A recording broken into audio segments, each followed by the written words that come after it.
Hello every one. ഇന്ന് വളരെ ഇൻട്രസ്റ്റിങ്ങും യൂസ്ഫുള്ളുമായിട്ടൊരു ടോപ്പിക്കിനെ പറ്റിയാണ് സംസാരിക്കുന്നത്.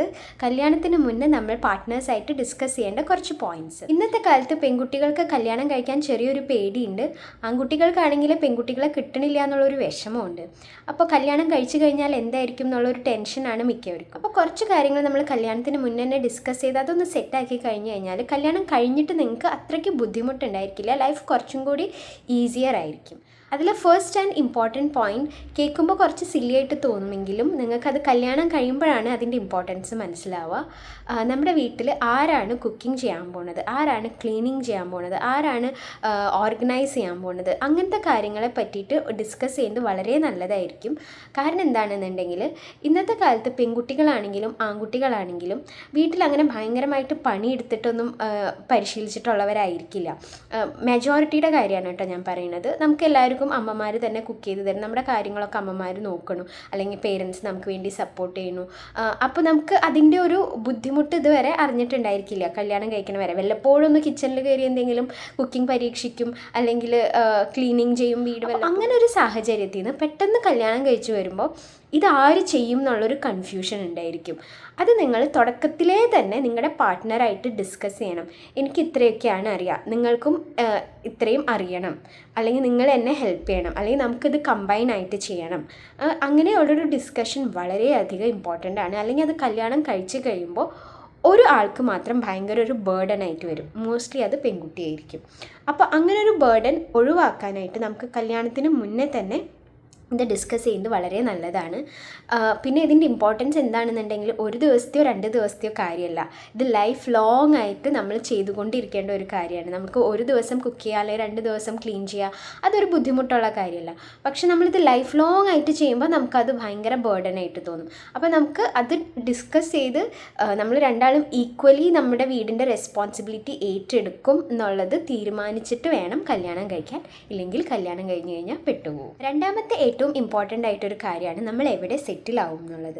കല്യാണം കഴിച്ച് കഴിഞ്ഞിട്ട് നമ്മൾ നാട്ടിൽ തന്നെയാണോ നിൽക്കാൻ പോകുന്നത്, അതേ എബ്രോഡാണോ പോകുന്നത്, ജോലി എവിടെയാണ്, ജോലി കുറച്ച് നാൾ അവിടെ ചെയ്തിട്ട് ഒരു 5 വർഷമൊക്കെ എബ്രോഡ് ആണെങ്കിൽ അവിടെ നിന്നിട്ട് തിരിച്ചു വരാനാണോ താല്പര്യം, അതേ ലൈഫ് ലോങ് പുറത്തൊക്കെ നിൽക്കാനാണോ താല്പര്യം. ചിലപ്പോൾ ഒരാൾക്ക് പുറത്ത് നിൽക്കാനായിരിക്കും ഇഷ്ടം, അവിടുത്തെ ജീവിത സാഹചര്യങ്ങളായിരിക്കും ഇഷ്ടം. ചില ആൾക്കാർക്ക് നാട്ടിൽ നിൽക്കാനായിരിക്കും ഇഷ്ടം, നാടിൻ്റെ പച്ചപ്പും ഗ്രാമീണ ഭംഗിയൊക്കെ ആസ്വദിച്ച് ലൈഫ് ലോങ് നാട്ടിൽ നിൽക്കാനായിരിക്കും ആഗ്രഹം. അപ്പോൾ ചിലപ്പോൾ നമ്മൾ കല്യാണം കഴിക്കുന്ന സമയത്ത് ഒരാൾ ചിലപ്പോൾ UK എങ്ങാനായിരിക്കും. അപ്പം വിചാരിക്കുകയാണ് ഓക്കെ എനിക്ക് അവിടെ പോയി കഴിഞ്ഞ് കഴിഞ്ഞാൽ ബെറ്റർ ജോലി ഉണ്ടായിരിക്കും, അല്ലെങ്കിൽ എൻ്റെ ലിവിങ് സ്റ്റാൻഡേർഡ് കൂടുതലായിരിക്കും എന്നൊക്കെ വിചാരിക്കും. പക്ഷേ കല്യാണം കഴിക്കാൻ പോണ ആൾ അല്ലെങ്കിൽ UK ആൾ വിചാരിക്കുക 2-3 കൊല്ലം കൂടി അവിടെ നിന്നിട്ട് എങ്ങനെയെങ്കിലും നാട്ടിലേക്ക് വരണമെന്നായിരിക്കും. അപ്പോൾ അത് കറക്റ്റ് കമ്മ്യൂണിക്കേറ്റ് ചെയ്തിട്ട് നിങ്ങൾക്ക് എവിടെയാണ് സെറ്റിൽ ആവാൻ താല്പര്യം. ഇനിയിപ്പോൾ നാട്ടിലാണെന്നുണ്ടെങ്കിൽ പേരൻസിൻ്റെ കൂടെയാണോ സെറ്റിൽ ആവുന്നത്, ഇമ്മീഡിയറ്റ്ലി ആയിരിക്കില്ല. ചിലപ്പോൾ കല്യാണം കഴിഞ്ഞൊരു 5 കൊല്ലം കഴിഞ്ഞാൽ അല്ലെങ്കിൽ ഒരു 10 കൊല്ലം കഴിഞ്ഞാൽ എൻ്റെ മനസ്സിൽ ഇതാണ് പ്ലാൻ, ഫൈനലി എനിക്ക് നാട്ടിൽ നിൽക്കണം എന്നാണ്, എനിക്ക് പേരൻസിൻ്റെ കൂടെ നിൽക്കണം എന്നാണ് എൻ്റെ ആഗ്രഹം, അല്ലെങ്കിൽ എനിക്ക് ഒറ്റയ്ക്ക് ഒരു വീടെടുത്ത് മാറി താമസിക്കണം എന്നാണ് ആഗ്രഹം. അത് എന്താണെങ്കിലും തന്നെ അത് ഡിസ്കസ് ചെയ്യണം നിങ്ങൾ കല്യാണത്തിന് മുന്നേ. ഫർദറായിട്ട് ഒരു പ്രശ്നം വരാണ്ടിരിക്കാനായിട്ട് അത് ഏറ്റവും നല്ലതാണ്. മൂന്നാമത്തെ നമ്മുടെ ലൈഫ് ചേഞ്ചിങ് ആയിട്ടൊരു മൊമെൻ്റാണ് കുട്ടികൾ. അപ്പോൾ നമുക്ക് കുട്ടികൾ വേണോ കുട്ടികൾ വേണ്ടേ, അത് ഓരോരുത്തരുടെ ഇഷ്ടമാണ്. അപ്പോൾ നമ്മളത് മുന്നേ കൂട്ടി തന്നെ ഡിസ്കസ് ചെയ്യുന്നത് വളരെയധികം ഇമ്പോർട്ടൻ്റ് ആണ്.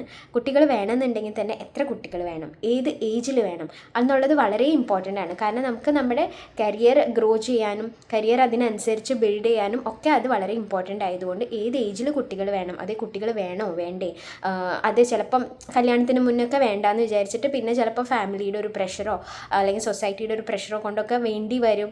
അങ്ങനെ നമ്മൾ ഡിസിഷൻ മാറ്റാൻ ചിലപ്പോൾ നിർബന്ധിതരാകും. അപ്പോൾ അങ്ങനത്തെ പ്രശ്നങ്ങളുണ്ടോ, ഞാൻ അങ്ങനെ സൊസൈറ്റീന്ന് പറയുന്നതനുസരിച്ച് മാറുന്ന ഒരാളാണോ, അതേ ഞാൻ എൻ്റെ സ്റ്റാൻഡിൽ തന്നെ നിൽക്കുന്ന ഒരാളാണ്. കുട്ടികളെ പറ്റിയിട്ട് നമ്മൾ ഡിസ്കസ് ചെയ്യുക എന്നുള്ളത് വളരെയധികം ഇമ്പോർട്ടൻ്റ് ആണ്. നമുക്കത് ഭയങ്കര ലൈഫ് ചേഞ്ചിങ് ആയിട്ടൊരു മൊമെൻ്റ് ആണ്. അപ്പോൾ നമ്മുടെ ജീവിതമാണ്, അതുകൊണ്ട് നമ്മൾ എന്തായാലും അതിനെ പറ്റിയിട്ട് ഡിസ്കസ് ചെയ്തിരിക്കണം. ഇനി ഇത് 3 വരുമ്പോൾ ഏറ്റവും ഇമ്പോർട്ടൻ്റ് ആയിട്ട് ഈ 3ലും കോമൺ ആയിട്ട് വരുന്നതാണ് കമ്മ്യൂണിക്കേഷൻ. നമ്മൾ പ്രോപ്പറായിട്ട് കമ്മ്യൂണിക്കേറ്റ് ചെയ്യുമോ, മറ്റേ ആൾ എന്ത് വിചാരിക്കും, അല്ലെങ്കിൽ ഞാൻ ഈ പറയുന്നത് ഇഷ്ടമാവുമോ, അങ്ങനെയൊന്നും നമ്മൾ കല്യാണത്തിൻ്റെ മുന്നേ അങ്ങനെ വിചാരിച്ചിരുന്ന് കഴിഞ്ഞ് കഴിഞ്ഞാൽ നമ്മുടെ ലൈഫാണ് സ്പോയിലാവുക. അപ്പോൾ നമ്മൾ മാക്സിമം കമ്മ്യൂണിക്കേറ്റ് ചെയ്യാൻ നോക്കുക. ഭയങ്കര അഗ്രസീവായിട്ടുള്ള പൊളൈറ്റായിട്ട് പറയാം ഇന്നതാണ് എൻ്റെ ആഗ്രഹങ്ങൾ. ഇത് പെൺകുട്ടികൾക്ക് മാത്രമല്ല ആൺകുട്ടികൾക്കും ഇത് ബാധകമാണ്.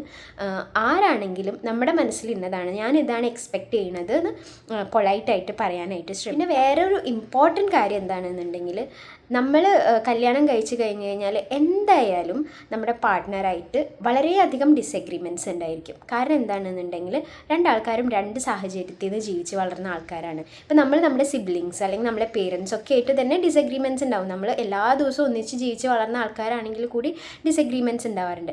അപ്പോൾ രണ്ട് തരത്തിൽ ജീവിച്ച് വളർന്ന ആൾക്കാർ തമ്മിൽ എന്തായാലും ഡിസഗ്രിമെൻറ്റ്സ് ഉണ്ടായിരിക്കും. നമ്മൾ അങ്ങനെ ഡിസഗ്രിമെൻറ്റ്സ് ഒന്നും ഉണ്ടായിരിക്കില്ല, ഞാൻ എപ്പോഴും ഞങ്ങൾ രണ്ടാളും ഒരേപോലെ ആയിരിക്കും എന്നൊന്നും വിചാരിച്ചിട്ട് കല്യാണം കഴിക്കരുത്.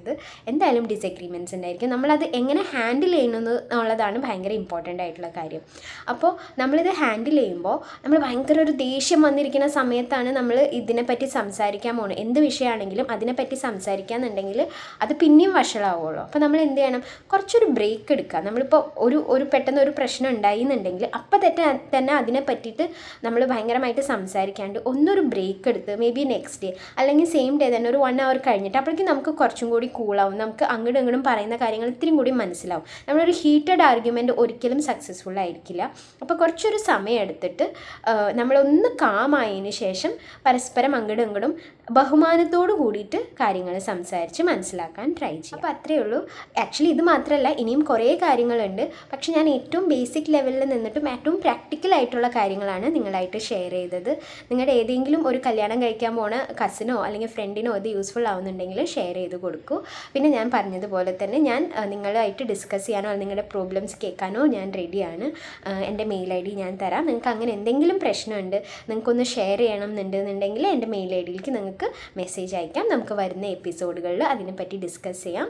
നിങ്ങൾക്ക് അത് നിങ്ങളുടെ മനസ്സിൽ നിന്ന് മാറിക്കഴിഞ്ഞാൽ ബെറ്ററായിട്ട് ഫീൽ ചെയ്യുന്നുണ്ടെങ്കിൽ തീർച്ചയായും എനിക്ക് മെയിൽ അയക്കും. Thank you.